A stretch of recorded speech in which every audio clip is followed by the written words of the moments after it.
Class 12 third semester modern computer application বহুবলে বইটি part 5 অর্থাৎ flow of control. Flow of কন্ট্রোলের আজকে তৃতীয় part. Loop control statement. Loop control statement কি? পাইথনের প্রোগ্রামিং ভাষায় তার বিভিন্ন অ্যাপ্লিকেশন এবং ব্যবহারের জন্য পরিচিত। পাইথন প্রোগ্রামিং ভাষার বিভিন্ন অ্যাপ্লিকেশন এবং ব্যবহারের জন্য পরিচিত। পাইথনে বিভিন্ন পুনরাবৃত্তিমূলক কাজগুলোকে দক্ষতার সাথে স্বয়ংক্রিয় করবার জন্য পাইথন লুপ ব্যবহার করা হয়। তবে এমন সময় আসে যখন কিছু বাহ্যিক কারণ একটি অ্যাপ্লিকেশনের ক্রিয়াকলাপকে প্রভাবিত করতে পারে। ফলস্বরূপ একটি লুপ থেকে বেরিয়ে যেতে পারে এবং লুপের একটি অংশ এড়িয়ে যেতে পারে। বহিরাগত উপাদানগুলিকে অব্যাহত রেখে বা উপেক্ষা করে এগুলো হতে পারে। পাইথনে লুপের প্রবাহ বা কন্ট্রোল নিয়ন্ত্রণ করতে ব্রেক এবং কন্টিনিউ স্টেটমেন্টের ব্যবহার করে। তাহলে পাইথনের লুপের যেটা প্রবাহ এবং লুপের কন্ট্রোলকে নিয়ন্ত্রণ করতে, প্রবাহকে নিয়ন্ত্রণ করতে ব্রেক এবং কন্ট্রোলকে নিয়ন্ত্রণ করতে কন্টিনিউ, এই দুটো স্টেটমেন্ট কিন্তু ব্যবহার করা হয় প্রবাহ এবং কন্ট্রোলকে প্রবাহ বা কন্ট্রোলকে নিয়ন্ত্রণ করার জন্য। এই দুটি স্টেটমেন্টকে জাম্প স্টেটমেন্ট বলা হয়। তাহলে জাম্প স্টেটমেন্ট কাদের বলা হয়? ব্রেক এবং কন্টিনিউকে জাম্প স্টেটমেন্ট বলা হয়ে থাকে, কারণ এগুলো লুপের নিয়ন্ত্রণের প্রবাহকে পরিবর্তন করতে পারে। জাম্প স্টেটমেন্টের মধ্যে প্রথমে রয়েছে break statement, then continue statement. তাহলে break, what is break statement? কোনো শর্তের ওপর ভিত্তি করে লুপ থেকে বেরিয়ে আসার জন্য ব্রেক স্টেটমেন্ট ব্যবহার করে। ব্রেক মানে থামিয়ে দেওয়া, স্টপ করে দেওয়া। মানে কোনো একটা শর্তের লুপ থেকে বেরিয়ে আসার জন্য ব্রেক স্টেটমেন্ট ব্যবহার করা হয়। ব্রেক স্টেটমেন্ট লুপের এক্সিকিউশন বন্ধ করে দেয় এবং লুপ থেকে বেরিয়ে আসে। ফর এবং হোয়াইল উভয় লুপের ক্ষেত্রে ব্রেক স্টেটমেন্টটি ব্যবহার করা যায়। তাহলে ফর লুপ আগের দিন দেখেছিলাম, ফর লুপ হচ্ছে কাউন্টিং, আর হোয়াইল লুপ যেটা এটা হচ্ছে কন্ডিশন। অর্থাৎ ফর লুপ যেটি ওটা হচ্ছে কাউন্টিং লুপ, আর হোয়াইল লুপ কন্ডিশনাল লুপ। পাইথনে ব্রেকের একটি সাধারণ উদাহরণ হলো এটিকে ক্রমিক অনুসন্ধানের জন্য ব্যবহার করা। যখন আমরা একটি লুপ ব্যবহার করে একটি ক্রমিক উপাদান অনুসন্ধান করি তখন আমরা একটি তুলনামূলক শর্ত যোগ করি। যখন উপাদানটি পাওয়া যায় তখন ব্রেক স্টেটমেন্টটি অবশিষ্ট উপাদানগুলি অতিক্রম না করেই লুপ থেকে বেরিয়ে আসে। এর সিনট্যাক্স কি? লুপ, কন্ডিশন, দেন ব্রেক। নিজে উদাহরণের সাহায্যে ব্রেক স্টেটমেন্টটির কার্যকারিতা দেখানো হলো। ইফ n ইকুয়াল টু 5, যদি n এর মান 5 পর্যন্ত হয়, 5 পর্যন্ত অর্থাৎ এর আগের সংখ্যাটা নেব, তো 1 2 3 4 পর্যন্ত আসবে, দেন ব্রেক হয়ে যাবে।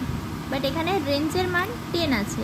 যদি ব্রেক স্টেটমেন্ট ইউজ করা না হতো তাহলে সেক্ষেত্রে কিন্তু এটা 9 পর্যন্ত, 1 2 3 4 5 6 7 8 9 পর্যন্ত যেত।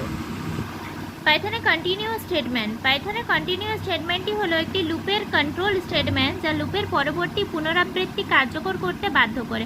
শুধুমাত্র বর্তমান পুনরাবৃত্তির জন্য একটি লুপের ভেতরে বাকি কোডটি এড়িয়ে যেতে ব্যবহৃত হয়। যখন পাইথন এক্সিকিউশন একটি কন্টিনিউ স্টেটমেন্টে পৌঁছয় তখন প্রোগ্রাম এক্সিকিউশন তৎক্ষণাৎ লুপের শুরুতে ফিরে যায়। অর্থাৎ কন্টিনিউ স্টেটমেন্ট যেটা, এটা কিন্তু পুনরাবৃত্তি করতে হেল্প করে থাকে। A syntax while true, if x is equal to 10 continue print x। এটা সিনট্যাক্স। পাইথনের কন্টিনিউ স্টেটমেন্টের বৈশিষ্ট্য, এর প্রধান ব্যবহার হলো অপ্রয়োজনীয় পুনরাবৃত্তি এড়িয়ে যাওয়া, যা লুপ এক্সিকিউশনকে আরও দক্ষ করে তোলে।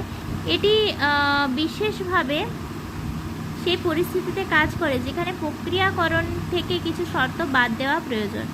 দেন কন্টিনিউ স্টেটমেন্টটি নির্দিষ্ট শর্তের উপর ভিত্তি করে পুনরাবৃত্তি এড়িয়ে যাওয়ার উদ্দেশ্য স্পষ্টভাবে উল্লেখ করে কোডের রক্ষণাবেক্ষণ নিশ্চিত করে।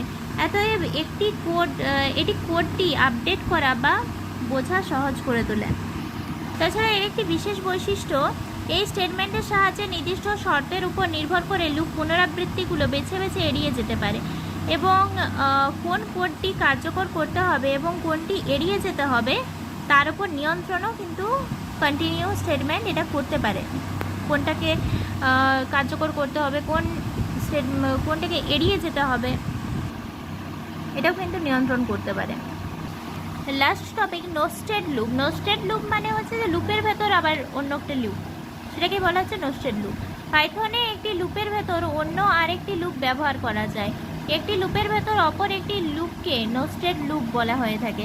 যে লুপের ভেতর অপর লুপটি থাকে তাকে ইনার লুপ বলা হয়। কোনো একটা লুপ তার মধ্যে যে লুপটা থাকবে তাকে ইনার লুপ বলা হচ্ছে, আর যে লুপের ভেতরে নোস্টেড লুপটি থাকে তাকে আউটার লুপ বলা হয়।